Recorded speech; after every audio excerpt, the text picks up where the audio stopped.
Good morning. It is January 19th, 7:35. Today is Columbus President's Luther Day of some sort. There's no school for the kids, that's all I know. So I well, my wife's taking the kids to some kind of play zone, so I should be able to get some work in. Yesterday I did something crazy. I was working from like 7 a.m. to about 11 p.m., almost nonstop. My wife was very concerned. But I just got super, she felt bad for me, but I was kind of having fun. I was like, what else am I going to do? Like, what else is there to do? And I was straight just coding by hand like a psychopath, which, to be honest, I've learned is the only real way the sane way to code.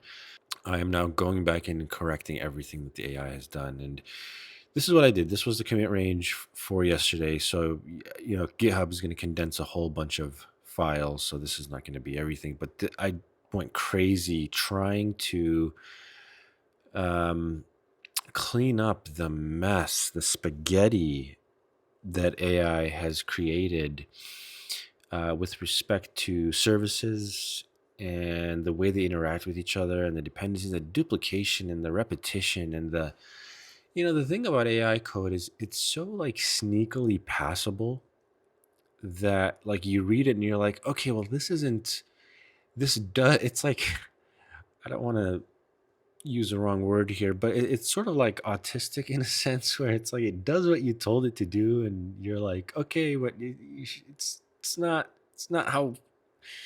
what I meant. Like, and so it does the thing needed to pass the tests, and that's where it stops.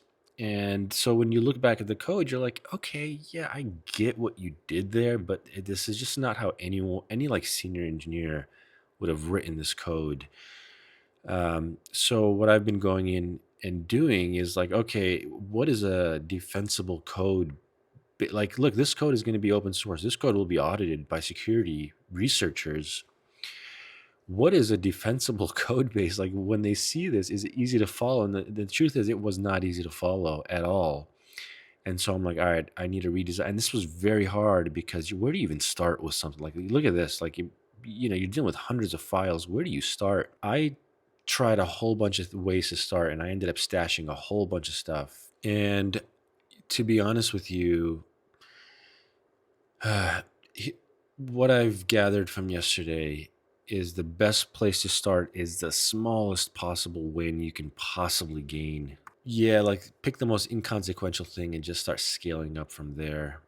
So, one the main thing that I'm trying to do right now is to centralize out of services and into use cases, as we talked about in the last video. So there was this folder key service, right? And this was the code to try to, and it was pissing me off because I'm like reading this, and look, this was based on my very specific specification, right? It wasn't like go build out an encryption system for me. I knew the encryption system I needed. I told it what I wanted. I wrote it in a spec. The spec is in the repo. Um, and this is what it did, right? So you have the git wrapping key for entity, get unwrapped folder entity key, and so it's like this is a recursive function that does like checks the cache, then it hits the network, and then it um, goes to key service, and then it here's a recursive call right here. And look at this function. I mean, it just doesn't stop, and it does an insane number of things. Like it's called git, and it's making a network request. I like to prefix anything that makes a network request. I put the word fetch in there.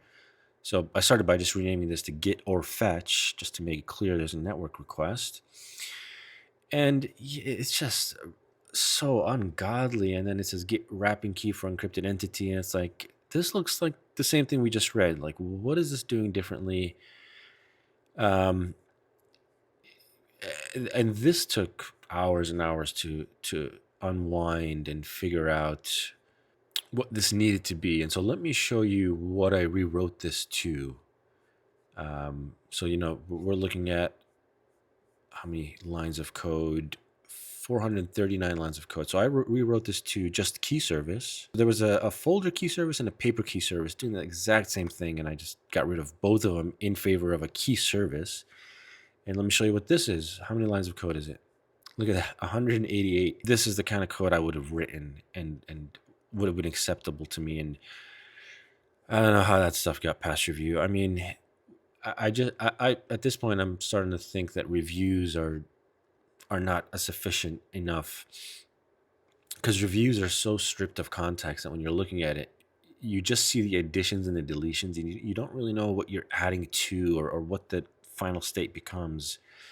And also, you're just kind of like, if an agent was working on it, you're like tired, like it worked on it for 2 hours, and now you're gonna sit there reviewing it, and you're gonna be like, you're not gonna be so picky because you just wanted to be done with it and move on. And so you're like, all right, this is fine. And that's how you end up with the mess that I had. And so that's the morning update, and I'll catch up in a little bit. I hate seeing this. It's just like nonstop repetition, like just absolutely brute forcing every single problem without any regard for the overall like health of the code base. It just cares about the current problem and nothing else. And believe me, I have a very good, like, highly evolved Claude.md, agents.md file. Like, it knows not to do shit like this, but it's whatever passes the tests, right? And passes review. And what I'm trying to do now, and I want to get there, but I can't just do it overnight. What I'm doing is I'm going through all the services and I'm slimming them down to their absolute essentials. And once I slim them down, I can then begin to unify things by seeing what looks familiar. And you already see that, when we were looking at all this, they all look the same. They all do the same thing: fallback, build snapshot.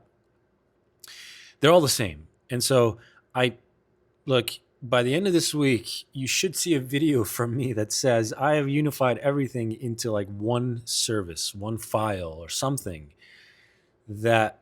And look, I don't even mind. So what I created a entity decryptor. Okay, so an entity decryptor essentially can handle any model, and I actually like this because previously, to decrypt a folder, so here you have decrypt folder. Previously, I would put decrypt folder in the folder service. I would put decrypt paper in the paper service, decrypt project in a project service, and so on. But the question is, what is a service, and like, what does it do, man? Because then the paper service is just an expert at everything. It can decrypt papers, it can fetch them, it can sync them, it can index them in the local search index. Like, what is its scope? It wasn't clear. But what I like about this is you have an entity decryptor. Well, what is its scope? It's to decrypt things. It is an expert at decrypting things. And so whether it's a folder, whether it's a file, a paper, a task, it knows how to decrypt things. That's what I'm trying to do right now. I am trying to slim down these services to their absolute core, and that will allow me to see what's common amongst them and then strip out that common denominator. This was a mess that AI created, and I allowed it. I mean, I reviewed it. I wanted to get the job done, and I made the deal with the devil to just get it done as quickest time as possible, because I wanted to try it out and see how the whole product felt in hand. And it felt great. And now I'm like, okay, it's not just about does it work? It's, can it change? Is it amenable to change? That is one thing AI can't solve for. Is it can make it work, but is it a good long-term solution? The answer is, AI isn't trained for that. Like, it's not. It's trained on whether it can pass tests. That's what I'm working on, and I will post some more updates. It's 12:35, by the way. So I don't know, man. It's almost 8 p.m. I'm trying to clean up this goddamn mess of a function that is just like got its tentacles everywhere. Like sync child entity drafts, and it's like doing this with these fields, and these fields are like strings that can be anything, and then you're doing this, and I'm trying to like cast these to types and create like a contract around them, but it's just like too dynamic. So I'm just like suffering here, trying to figure out well, okay, so pretty close to wrapping up for the day. needless to say, I mean, this sucks, but it does help me in understanding the code base. So think about it like an education, like a boot camp in understanding the code base, and to never let AI write your code again. God damn it, man! Uh, I uninstalled X on my phone. I'm so tired. Not that I was falling for the hype, but I'm so tired of people just insisting the hype is real. It's going to take I mean, look, when you write bad code, when do you pay the price? When do you realize it? You don't realize it until next year, like a year later. That's when you're like, that's where you really wish you had invested time in writing the right code, because now you've built stacks and stacks and layers on layers on this tiny little foundation that just sucks and you can't do anything about it. So people are in for a rude awakening. Give it a year, and all this code that AI has written, um, it's gonna come home to roost. I mean, yeah, it just sneaks in too. Like I reviewed all this code, and while I was reviewing it, I thought it looked good. I think AI is a good companion. It's a thing where I'm the brains and I lead the way. And when I have a clear demonstration of how things should look, I can say to it, now do this exact thing, but for this other thing. So that's sort of like laborious, repetitive tasks. That's what it's good for. I mean, I would say autocomplete, but the autocomplete sucks. Like cursor autocomplete is just horrific. It just wants to make mistakes. Like it's so eager to just like annihilate your code base by deleting things that pass type check, but just demolish the functionality. It's not like I'm like burnt out from AI, because I already knew this. I already knew that AI is just like not it, right? I don't think it's completely useless. It's like a lint tool almost. Really, it's like it helps you with syntax and expand stuff. So yeah, I got to figure this out. I don't know what else to do here. I mean, I don't know, because drafts is a very important part of the whole architecture. Like every little change, every mutation you make starts as a draft, and drafts then get synced. And once they get synced, they no longer are a draft. And I think that's a smart architecture, and that's the architecture I designed, but not like this, man. Like not like this, like where you're, I don't know. So I think we can fix this. It's just going to take a little bit of puzzle putting together. But yeah, that's it for me for the night. Thanks for watching. I'll catch you guys in the next one.